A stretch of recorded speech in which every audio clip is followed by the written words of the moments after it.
Hello, welcome to month 4 of the Designer Mystery Block of the Month, and this is Over the Moon. I finished my block. Sorry it took so long to get this posted. I had all kinds of issues with my sewing machine. My main sewing machine needed to be serviced, so when I took it in, they said it was going to be 4 weeks, and I was like, great, what am I going to do now? So I got my backup sewing machine, and it didn't work, but it had been so long since I'd used it, I didn't remember it didn't work. So I got a new backup sewing machine, just got a real cheap one, and the bobbin thread wouldn't quit tangling up, so sent it back. Then got another new backup sewing machine, and it works pretty well, but it's really basic, and I did not realize how much I'd come to rely on my Bernina not being really basic, but the little things like just being able to move the needle, how it makes such a giant difference in being so much easier to work with. And so in not having that, it definitely made it challenging trying to get, a scant 1/4 inch exactly where I wanted it to be. And when this one came in the mail, I looked at the pattern, and this was definitely my least favorite pattern of all the patterns. It just was a little boring looking to me. I didn't really love it. I do think it looks better in real life than, in the pattern, but that's kind of normal. In my opinion, this was the second easiest block of the month. This was definitely easier, in my opinion, than months 2 and 3, but a little harder than month 1. So we'll get started on sharing the tips and tricks for this month. So for block 4, we're going to start out making half square triangles.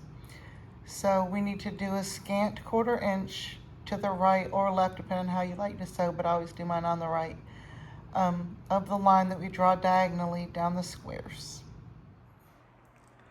So once you've finished sewing your fabric eye onto your large half square triangle unit, you can see here, let me zoom in a little bit better.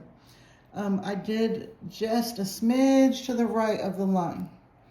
And when I did just a smidge to the right of the line and I fold it over, everything meets up nicely. I'm not doing it great with one hand, but you can see where the edges are pretty much right on when you do it that way.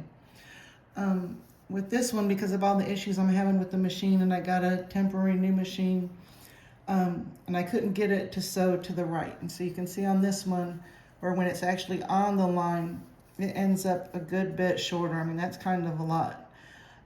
It's not a really big deal because it'll get taken up in your seam allowance, but it definitely makes a difference if you sew just a little bit to the right of that line or directly on it, because you can definitely see a big difference. So try to sew a little bit to the right of the line if you can. And once you've done that, they'll look like this. And then you take what will be the middle, this part, and this is the part that you just trim off. And I can't do it with one hand, but you'll trim it right to about a 1/4 inch right there. Being very careful to only trim what will be the middle piece and don't get your back stuck in it. So when you're sewing your fabric E, which is your white on white, onto your large half square triangle unit, you do it just like the one before, but it'll be the white one, and you sew the smidge to the right. And when you do that, when I finger press it, you can see that it meets up nicely at the edges. And on this one, when you go to trim it, you will have 2 things to trim, this one and this one. And I guess in theory you could sew off the back one, but I never do that. I always leave at least 2 pieces of fabric. So I'll just cut these 2 and cut them just, the 1/4 inch in there. And you can see this is the one where I had sewn this darker one right on the line instead of to the right. But as long as it's going to be within my 1/4 inch seam allowance, I can leave it. And if it had been bigger, then I would have had to tear it out and redo it, but thankfully it wasn't, so I can just leave it and it'll end up not mattering. But it does just make it easier to do and work with if you do that right, slight right of the line instead of directly on it. So for this block, when you're making your charmed unit, which is the square where you end up with 4 pieces of fabric on it, this 1, 2, 3, 4, when all said and done with those, they need to be 3.5 inches, which you'll have to cut to get it to be the correct size. So there's different ways you could do it and it would still work out. But basically what you want to do is you want to take a ruler that has that diagonal line across it, and you want that diagonal line to be on this bird where the birdhouse meets the white. So once you get your diagonal line where the birdhouse meets the white, and I'm not gonna do mine perfectly because I already drew my lines on, I'll do it, but just to give you an idea. Then you measure your 3.5 in both directions. So it would be 1, 2, 3.5 to the edge of here, and 1, 2, 3.5 to the edge of here. And so this would be where you would cut to get your 3.5 inch square. And as long as you keep that line on the diagonal of the birdhouse and the white, then things should end up okay. But you don't want to just, randomly start doing, your 3.5 inch square wherever, because if you don't keep this line in the center, then when you go to match it up into your main block, then it'll look funny because it could end up being, over like this. Well, not that way, but like this way or something. If you did it like that, it would look super weird because, you don't have a corner there. You want it to meet where it looks like, you have the corner unit meet up like that, where it looks right in the corner. So this month, not having my regular sewing machine and going back to just a really basic machine, I'm realizing that it definitely comes with some challenges, and so doing the scant 1/4 inch is one of those challenges. If I zoom in, you can see on my machine, the 1/4 inch foot is on the machine. And what the washi tape represents is where my scant 1/4 inch foot goes, or not foot, but where the scant 1/4 inch is. Or if I put this right here and I sew it, this gives me a scant 1/4 inch seam. And the way I figure that out is, for example, when we have to sew our 1.5 by 6.5 rectangles together, when we sew it with the scant 1/4 inch seam, it was 1.5 inches. So you can see once I've sewn it, it's 1.25 inch, which if it took up a 1/4 inch, then that would be correct. But I didn't actually sew a 1/4 inch seam, I did the scant 1/4 inch seam.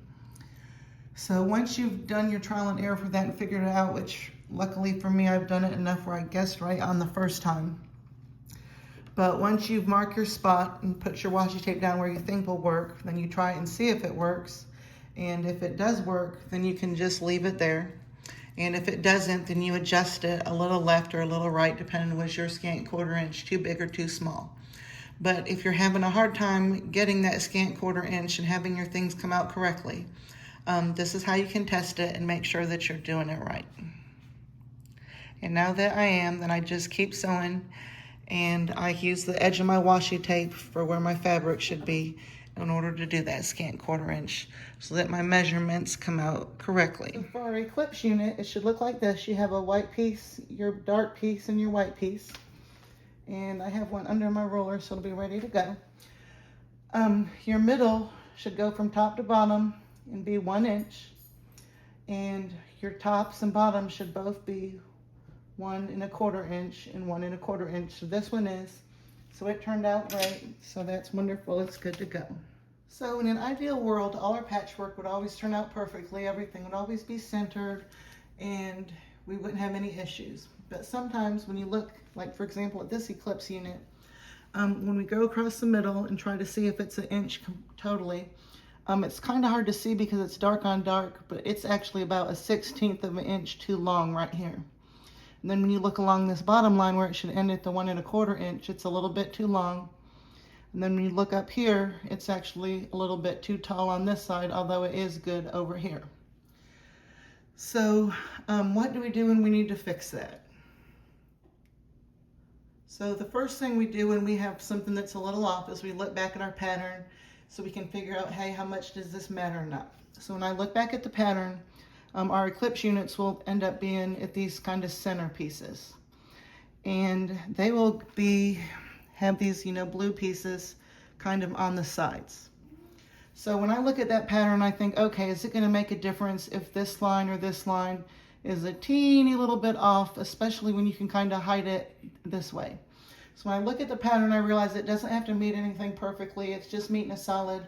It doesn't matter.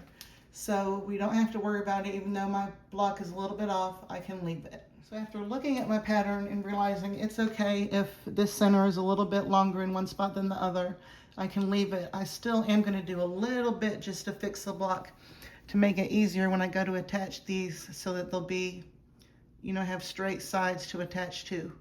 So I'm pulling it down just a little bit, but what I'll do is I'll take this to my cutting board and I'll just trim that little bit of extra off this top to at least straighten out that line. And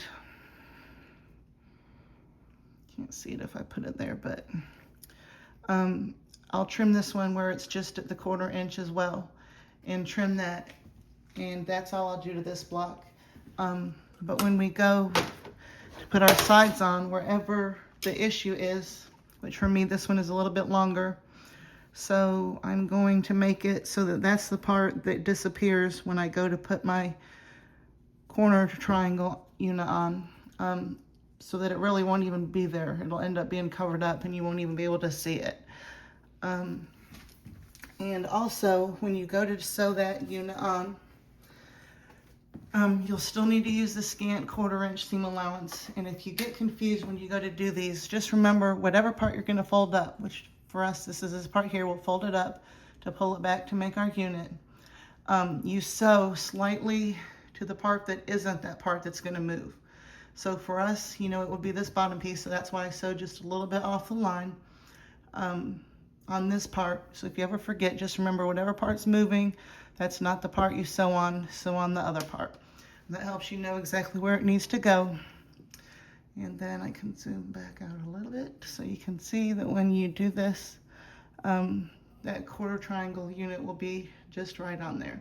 But if you had any issues with your Eclipse units, just plan for that when you put your 1/2 square triangle units on, and just kind of bury them in what's going to be covered up anyways. So when you go to assemble what's called your celestial unit, which is the piece that's kind of the center of your block, you need to hit, you know, sewing right here, where when you fold it back, your points will be nice and intact on these different pieces. So when you go to put them together, and I showed it on this side and it's here too when you do this side, you just want to, when you sew it, sew a line right across here at the right top of that point. You do not want to be on the left of it, or that's where you blend off your points, and you want to be not exactly on the line, or it'll still be a smidge flat looking. You want to be just a smidge to that right, a scant 1/4 inch. And also I found that it's very, very helpful when you do need precise sewing to have points match and line up, plus these to match and line up. If instead of starting the beginning and sewing to the end and having to seam rip it all, that you put a long stitch in and change your stitch length to the longest one, and just kind of start right here and just kind of do a basting stitch from here to here. And then once that's done, you just open up and see, hey, do I like it? Do I not like it? Is it good? If it's good, great. Then you just start at the beginning and sew the whole thing. If you're like, no, something's off, I need to make adjustments, and it's really easy to rip that seam out and repeat it again until you're happy with it.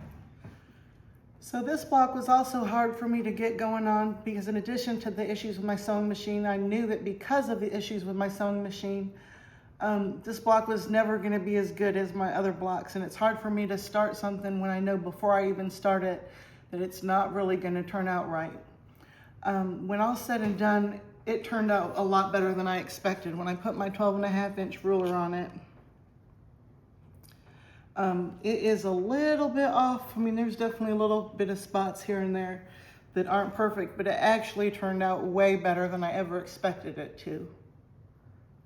So as you're assembling this final block, everything was pretty self-explanatory. There's just one other thing to keep in mind. You have this center block, and then you're attaching these outside edges of the block.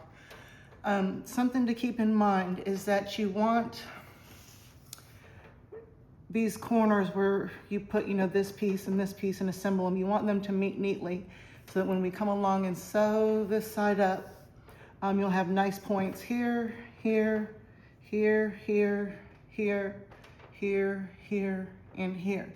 because all of these are supposed to, you know, end up with nice points. And shockingly to me, all of mine except for one ended up with nice points, and that was this block. This one missed the nice point by a 1/16 of an inch right here, and a little bit less than that with this one. This one, when it's all said and done, and this is sewn up along this line, it'll be a little noticeable, but really not too bad. This one, I'm either gonna have to do a lot less and then have it kind of stick out with this one not meeting it, or do it shorter and then have this one be flat. So I decided it was way too much work to take this apart, and try to get this to meet where it should have. If it, you know, it bothered you, then that's definitely something you could do to fix it, is you just undo this, and if this were that block, you just would scooch it down a little bit more and scooch it in a little bit more this way. When you're sewing it to here and here, that's just how you would move it, you know, down to get this down, and down this way to get this down. It's possible later when I go to assemble it, I'll think, oh yeah, I'll fix it. But right now with my sewing machine not working and all the issues I had getting the block done, I am not interested in taking that apart to fix that little bit. Again, maybe I'll change my mind later, but for now I'm just gonna leave it. But that's just something to keep in mind as you're doing this block, is that your 1/4 of an inch along the outside edge you want to meet. And once you are happy with your block, I didn't do it yet because wasn't sure if I was gonna wanna fix that or not. But just do your real loose basting stitch around the outside seams to keep that together, since it'll be a few more months until we put it all together. And that wraps it up for this month. Thank you very much. And again, sorry the video is so late.